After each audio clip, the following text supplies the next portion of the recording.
rata-rata yang saat ini yang masuk hacker itu, yang judi online itu dari aplikasi-aplikasi yang tadi dibangun dari pihak ketiga, habis itu tidak dimanfaatkan oleh perangkat daerahnya. Gitu. Dunia game ini sudah sampai ke pelosok-pelosok daerah, itu nggak bisa dihindari. Tapi kita harus membangun sisi positifnya tentunya kan.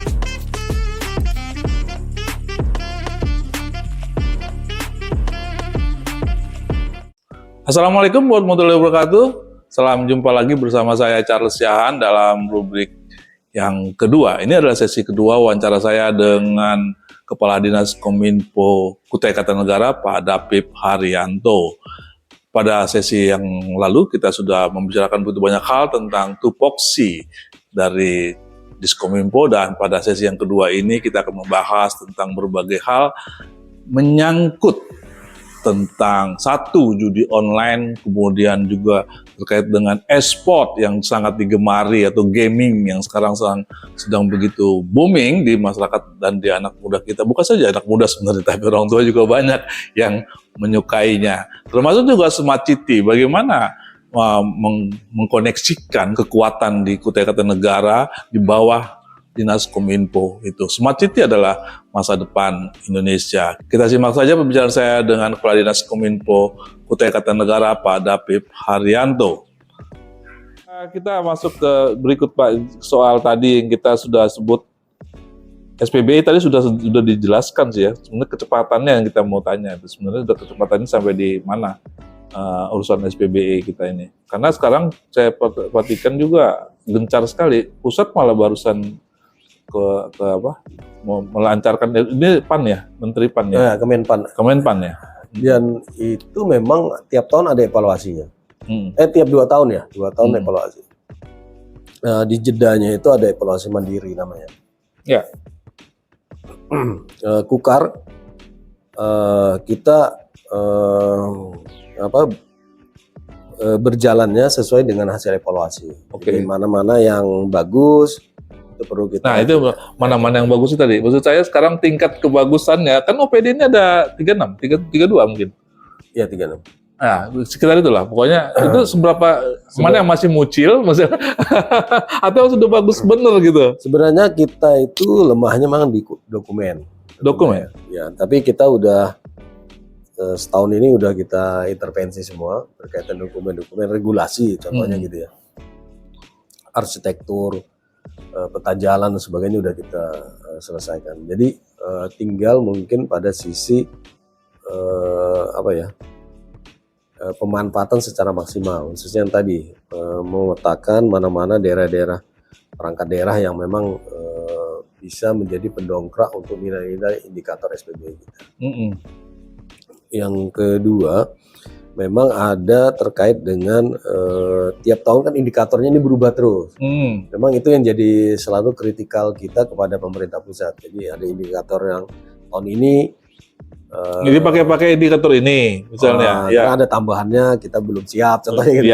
Tapi ini keniscayaan, nggak bisa lah. Tapi kita bukan berdalih. Kadang-kadang maunya dia aja. Nggak apa-apa lah, dalam artian dalam batas koridor itu baik bagi pemerintah daerah, nggak masalah.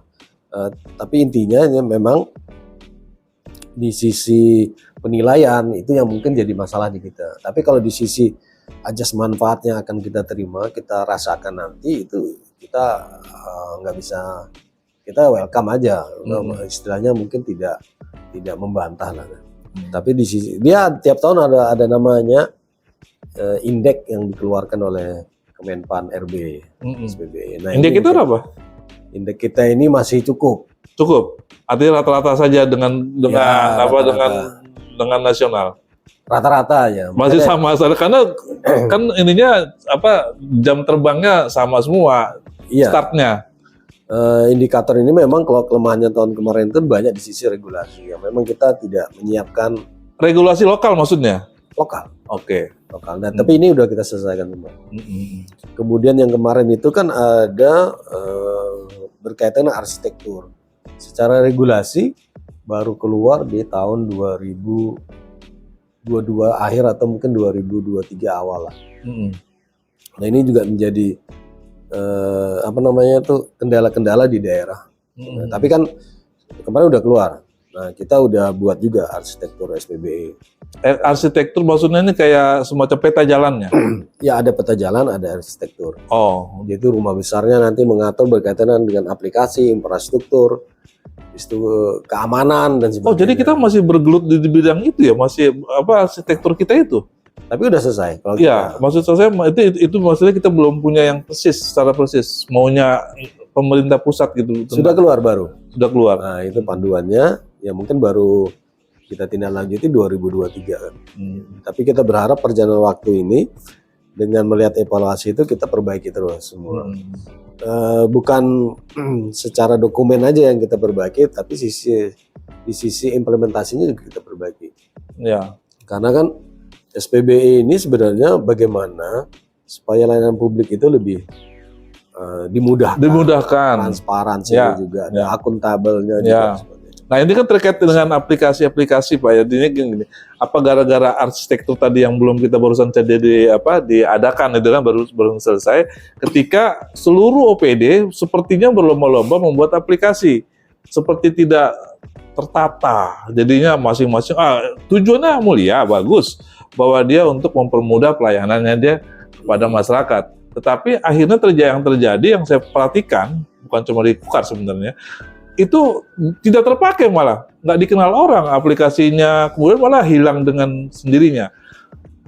Ya uang sudah banyak untuk membangun aplikasi itu dikeluarkan. Ini juga fenomenanya terjadi di Kutai Kartanegara. Iya. Kira-kira bagaimana? Yang aplikasi yang nggak beres itu kayak apa ceritanya itu? Nanti akhirnya, karena itu tugas Bapak juga loh. Jadi iya benar, dalam artian bahwa kita juga ada Perbu SPBE ya, 56 tahun 2023. Kemudian ada instruksi Bupati juga menindaklanjuti itu berkaitan dengan penataan aplikasi. Aplikasi. Ya, dan pembangunan infrastruktur informatika. Jadi itu ada instruksi yang mana bahwa setiap pembangunan aplikasi dan juga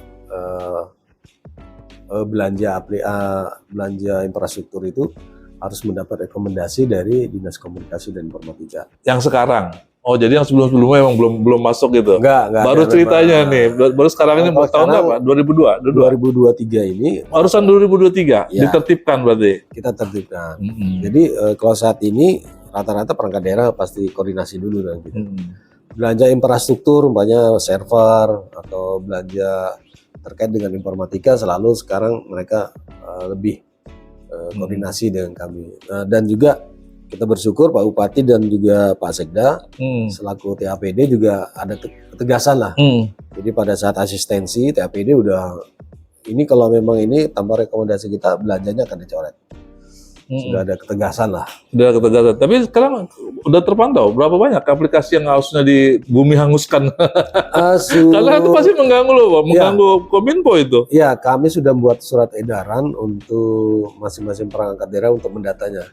Kami punya data, nah, tapi tentunya yang pakai domain kita kan udah ketahuan. Nah, kemudian kita mendata lagi mana-mana yang tidak terpakai, tidak ada. Ada puluhan tuh Pak yang bakal lebih ya. Mungkin ratus.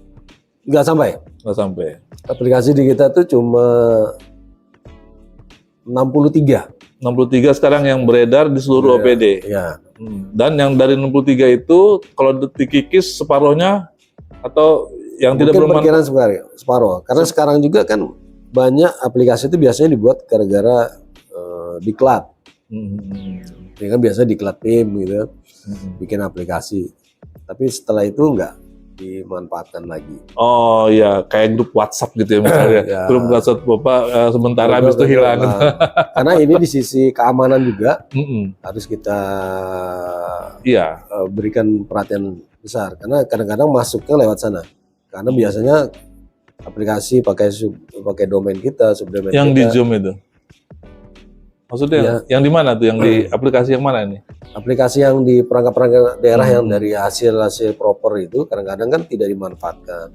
Tapi tetap lengket di server kita. Jadi kadang-kadang ini bisa masuk celah-celah bagi yang tidak bertanggung jawab, hacker dan sebagainya tidak bertanggung jawab masuk di kita. Nah ini yang kemarin sudah kita sepakati, kita akan amputasi semua lah itu. Kalau memang ada yang ngakuin dan tidak dimanfaatkan gitu kan, udah diamputasi semua. Amputasi semuanya. Amputasi semua. Bersihkan semuanya tuh. Daripada bikin pusing kepala kita kan. Iya, bikin pusing tuh. Dan muncul terus mungkin di anggaran gitu, nantinya perawatan.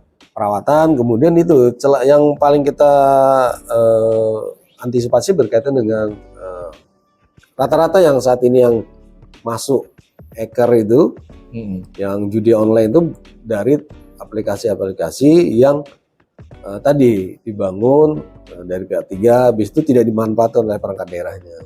Itu akhirnya membuat banyak sekali peluang untuk masuk. Gitu. Ya. Kalau kita amputasi kan hilang, sudah mengurangi istilahnya kemungkinan lah dari beberapa aplikasi yang melekat di perangkat daerah gitu ya, yang bisa menjadi celah. Gitu. Ya, bisa jadi celah. Baik Pak, kita sudah cukup panjang cerita ini. Mungkin yang terakhir kita masih ingin bertanya soal apa ini? Tadi disinggung judi online ya. Judi online itu juga sangat ya, ini kan dunia internet sebenarnya. Bagaimana Kominfo, walaupun kita mungkin tahu bahwa itu tugasnya paling tidak melihat judi online itu yang masuk di gaming di mana-mana. Ini juga pengaruh yang sangat besar, mengganggu juga sebenarnya. Kalau Kominfo punya pandangan gimana? Atau punya Pak Edi Damansa dengan idamannya itu punya pandangan gimana? Mengelaborasi tentang fenomena yang terjadi di masyarakat yang terkait dengan judi online, gaming yang sekeranjingan misalnya. Kalau judi online pasti kita itu memang harus dilakukan tangkal yang preventif ya, kemudian proses tidak mengganggu, karena saat ini kan banyak serangan itu di aplikasi-aplikasi layanan kita, memang ada.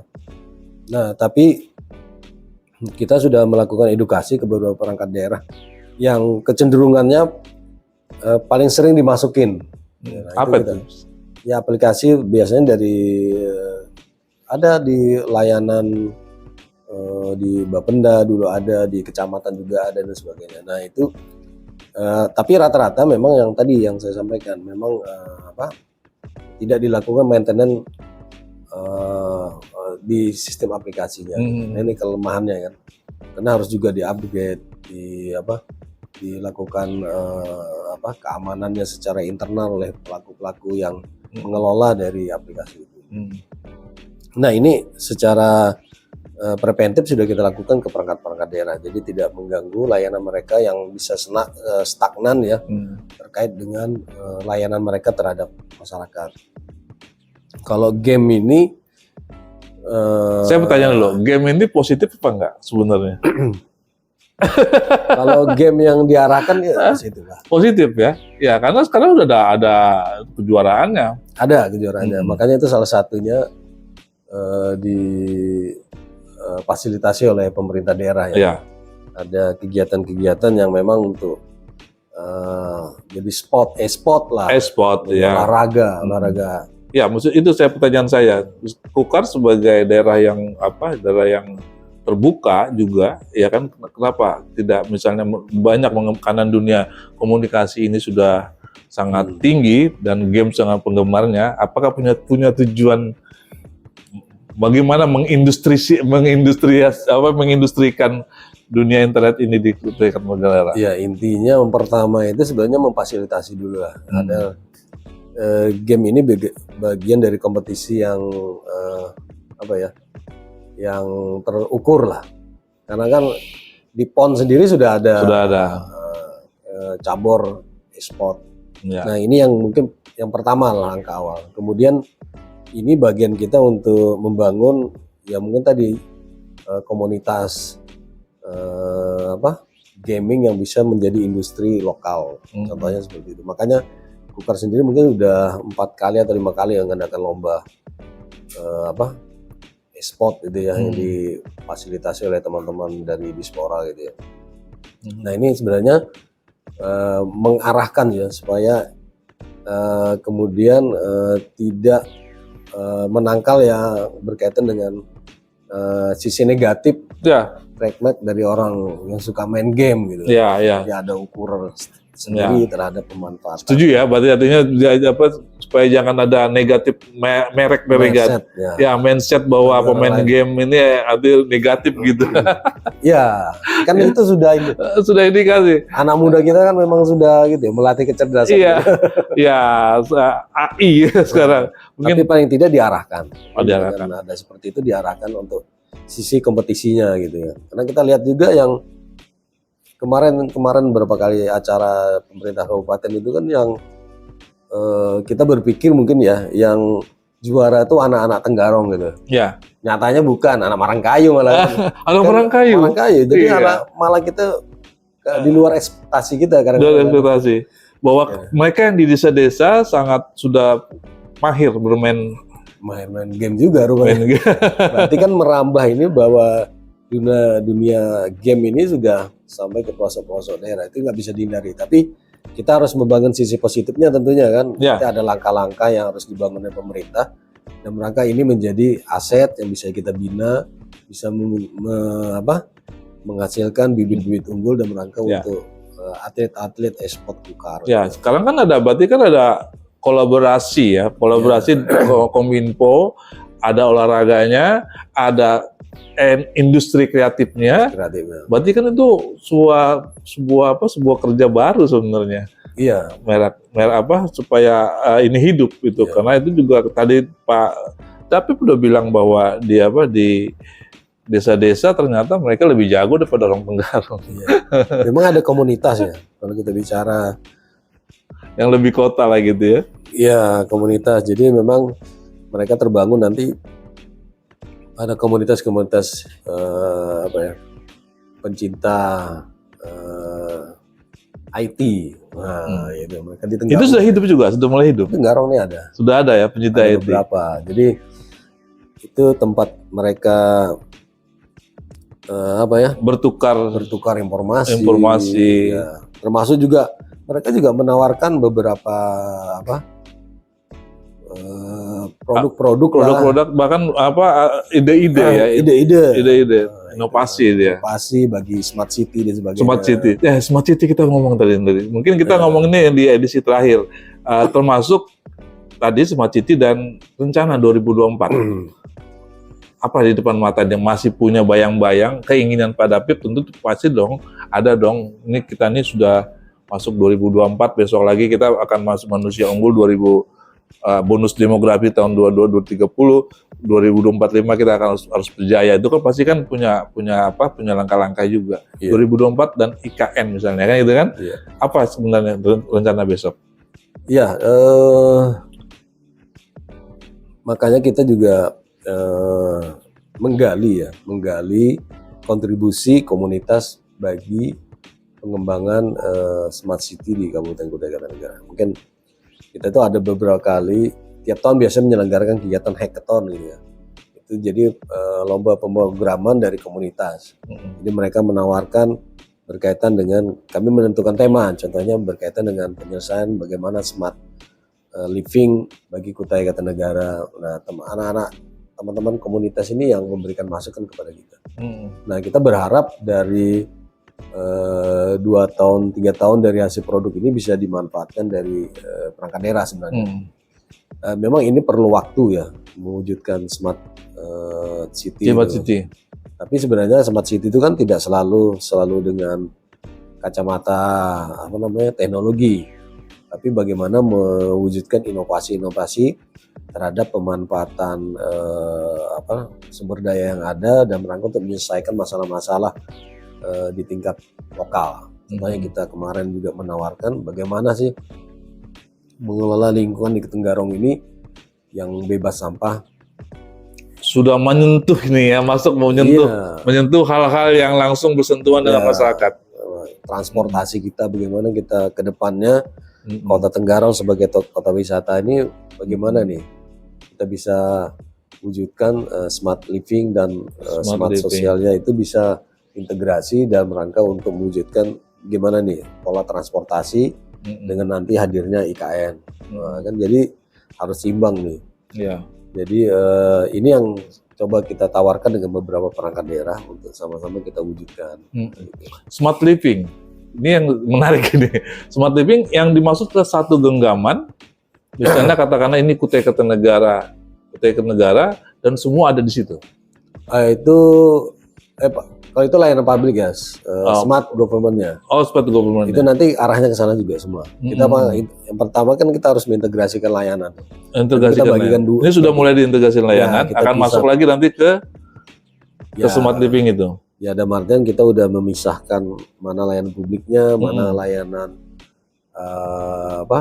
government-nya gitu ya. Nanti keinginan Pak Bupati udah nanti semua layanan terintegrasi, tidak lagi harus masuk akun satu, mau pindah lagi.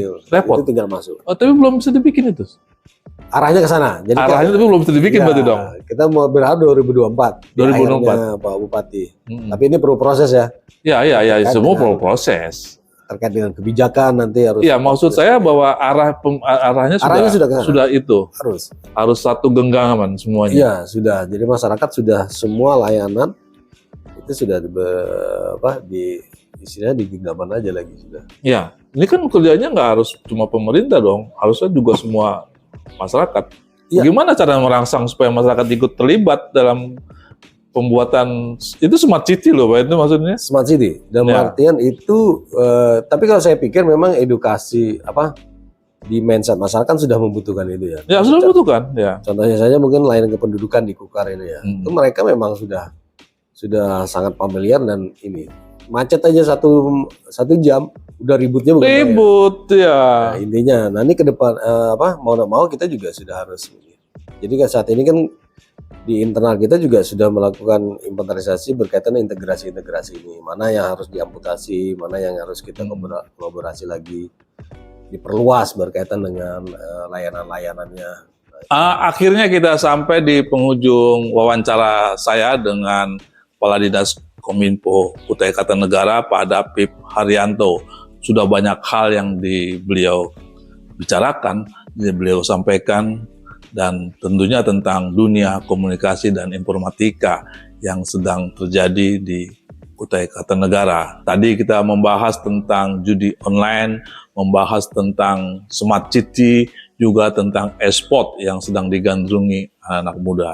Dan yang lebih penting lagi, bagaimana Kominfo Kutai Kartanegara sekarang menata transformasi digital di lingkungan kantor-kantor aparat pemerintah. Saya sekali lagi mengucapkan terima kasih kepada Kepala Dinas Kominfo Kukar, Pak Dapip Haryanto, atas wawancara yang sangat baik ini. Wassalamualaikum warahmatullahi wabarakatuh.